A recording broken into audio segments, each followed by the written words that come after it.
Hi everyone, Canoopsy here. Samsung has always made good phones with a few compromises, enough to make me stray from using the phone after a period of time. But this phone, the Galaxy S9 Plus and smaller S9, finally feel like a complete improvement and an incredibly solid set of phones. Now, right off the bat, this phone looks and feels just like the Galaxy S8, but I'm really not complaining. While almost every other manufacturer is off embracing the notch, trying to solve a problem that no one has really complained about, Samsung is here with the still beautiful curves on curves with metal edges, great hand feel, and a great weight. There's still a headphone jack, SD card slot, USB-C, water resistance, incredible notch-free 6.2-inch 2960 by 1440 display, all those great things. And this new lilac purple color is beautiful. Here in Canada we only have this color and the titanium silver, and honestly, those are two excellent looking colors. Addressing complaints from last year, Samsung added a new, much better stereo speaker system that while isn't on par with the iPhone X, it is much better than before. Even the fingerprint scanner has moved to a much better and much more reasonable place as well. I wish it was a bit bigger, a bit easier to find, even recessed a little bit, because it's kind of hard to still access, but like I said, it's still better than before. On the topic of security, there's a new intelligent scan feature for unlocking your phone. It combines both iris scanning and facial scanning technology, and it's really nowhere near as quick as the iPhone X or OnePlus 5T, but it's a great alternative if your hands are wet or you have gloves on. The thing that Samsung really hasn't fixed though is that Bigsby button. I know I can just turn off the whole functionality itself, but it really shouldn't be like that. At least 10 times per day I accidentally press it when just holding the phone or adjusting the volume, and that up to 2-second delay sometimes when activating Bigsby is just a total joke. Sorry Samsung. Moving on to something a bit more positive, Samsung hyped up the cameras a whole bunch more than really anything else at their event, and all the advertising so far really focuses on the camera. So let's delve into one of the biggest upgrades for this device and really see if it stands up to the competition and if it's something really special. First, the front camera. Selfies are pretty solid, but they can turn out a bit blurry if you don't really hold still, and they're also very soft looking. The whole AR emoji thing is sort of a one-time use sort of deal, it's just a complete gimmick. This doesn't look like me at all. And the selfie focus blur is very fake looking, especially head-to-head with the Pixel 2. And actually head-to-head for selfies with the Pixel 2, there's really no competition. Now the rear camera setup is very cool and the much bigger upgrade for this phone. Here on the S9 Plus are dual 12-megapixel f2.4 aperture cameras with optical image stabilization. But the main camera actually has a brand new and very cool unique feature. It's variable aperture. So when the camera senses that it's in low light or when you actually switch it on in pro mode, it goes from f2.4 to a bokeh-licious f1.5. And that is the largest aperture really on any phone you can buy today. What does that mean? Well, when you actually take a photo in f1.5, the background will be much more blurred compared to f2.4, where more stuff is in focus.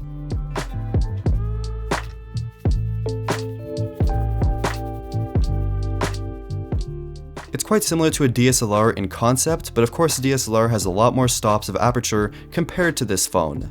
Also, shots in low light with f1.5 turn out a whole lot brighter and a whole lot less grainy than they would with the f2.4 aperture. Low light shots are surprisingly bright and especially great compared to the iPhone X. Just check out those two shots. The S9 nails it.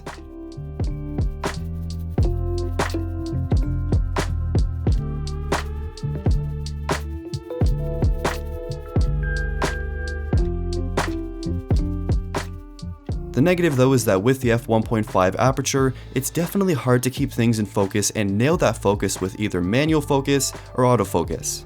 The photos that are in focus though with f1.5 are quite impressive with a great depth of field, and of course they're a whole lot brighter. Photos in general on this phone are great, if not a bit soft in some cases. Realistic colors, impressive dynamic range, and contrast shots look great. But that being said, in my opinion, the Pixel 2 XL is still the absolute king for smartphone photography.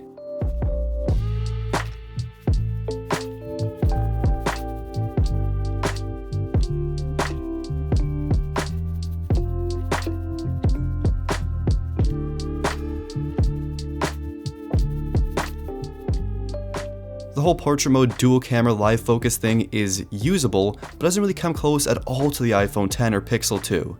This could definitely use some work. Now with the second telephoto camera, like the iPhone X, the S9 only uses that camera in good light. So if you're in low light, it's really not using that camera at all, it's just cropping photos from the main camera sensor. So really based on those 2 points, you don't really need that telephoto camera most of the time, but I think it is good to have it as a backup for those outdoor, long-range shots, as well as those occasional portrait mode photos. Now for video recording, this phone shoots 4K video up to 60 frames per second, and it looks much better than any past Samsung phone. It's up there with the iPhone X for overall video quality, but I still find that stabilization is incredibly weird looking with this device.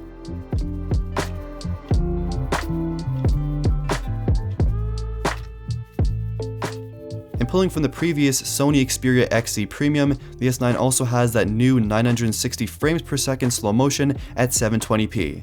And I gotta admit, the feature is incredibly cool, but the way it works to actually sense motion before recording slow motion is kind of annoying and a bit difficult to master.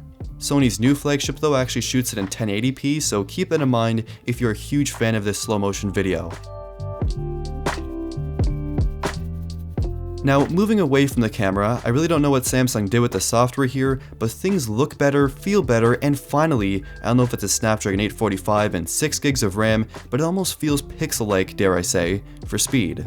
What's not so awesome though, the standard S9 only packs 4 gigs of RAM compared to 6 gigs of RAM on the S9 Plus. 4 gigs of RAM is still good with that brand new blazing fast processor, but you definitely want the full RAM for this phone, especially for future-proofing. So definitely go S9 Plus for that point. Now the software itself is Android 8.0, and I'm not really sure when Android 8.1 is going to come out, but of course with Samsung phones, software updates take quite a while. You do have to get used to that. I still definitely prefer very clean, pure stock Android, and I have really no idea how this software and performance is going to age over time, but for now in the next few months and possibly years, it's going to be blazing fast. You of course have your usual slew of Samsung stuff baked in, like every possible feature you could possibly imagine, but they have gotten a whole lot better with actually giving you options with your device. When I was setting up the device, they actually asked me if I wanted to install some of the duplicate applications and bloat applications, which I definitely said no to, so they are getting kind of better. Kind of. There are still plenty of preloaded things, of course, some duplicate applications that are just made their way through somehow. I noticed some apps just randomly crashing in the background at times, and even dumb things like no data on and off toggle in quick settings are annoying decisions. But let's be real, even if you hate Samsung's Android skin from years past, this is the best they've ever managed to do, and it's only going to get better from here. There aren't really any major new features or software additions on this device besides the fact that it feels more streamlined and smooth, and I'm cool with that. But one thing that really hasn't been improved or really changed with this phone is the battery life. That being said though, the S9 Plus's 3500 mAh battery doesn't really give too bad battery life, it's still quite decent, but for my testing with regular usage, from 8 AM to 11 o'clock PM, I was down to about 30% battery by the end of my day. By the morning of the next day overnight, it had dropped 10% more to 20%. So at least for me, this is definitely a full guaranteed day of battery life with my heavy usage, which includes constant emails, video watching, social media browsing, web browsing, all that fun stuff.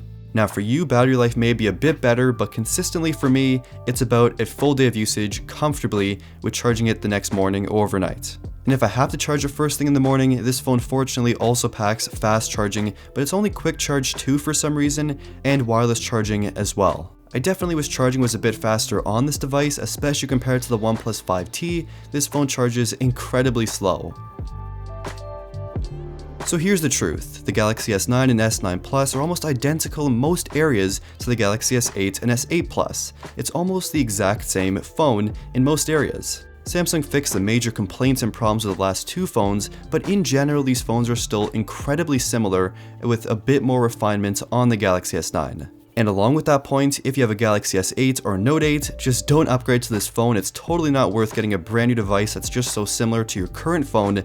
Don't upgrade. But any earlier phones like an older Samsung phone, any iPhone model besides a 10, or an older Android phone, this will feel like quite a large upgrade with all the new features and additions in the quite refined experience. To summarize in the simplest of terms, it's a great phone, but it's predictable. But predictable here isn't necessarily a bad thing. More videos on the Galaxy S9 coming soon, so be sure to subscribe. Let me know your thoughts on this phone in the comments down below, and thank you for watching.